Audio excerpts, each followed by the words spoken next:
Dans cette unité de recherche baptisée Coria, les physiciens ont développé une nouvelle application du pouvoir du laser sur la matière.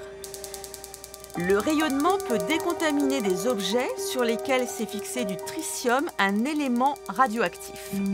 Alors en permanence, il y a des éléments qui sont en interaction avec des zones sensibles dans les centrales et qui peuvent se trouver contaminés. Donc il faut évidemment traiter les éléments en question.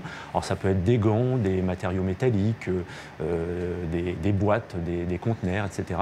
Et puis quand on démantèle une centrale aussi, il faut s'assurer que les éléments qui en sortent sont décontaminés. Donc il faut faire une mesure et il faut réaliser le processus. Cette boîte contient la plateforme du laser, une simulation. En conditions réelles, l'opération aurait lieu dans une chambre sous vide.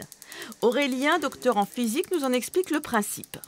On focalise de l'énergie sur la surface et on vient exciter la matière. On vient générer du rayonnement.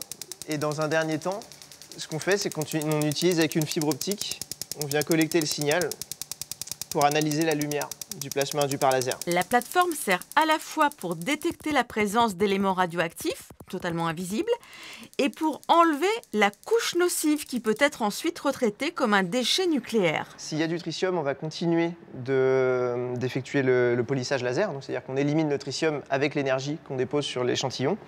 S'il n'y en a pas, on arrête, c'est-à-dire qu'il n'y a pas de traitement effectué. Le projet Padawan fait partie des 1700 innovations françaises lauréates du plan de modernisation France 2030.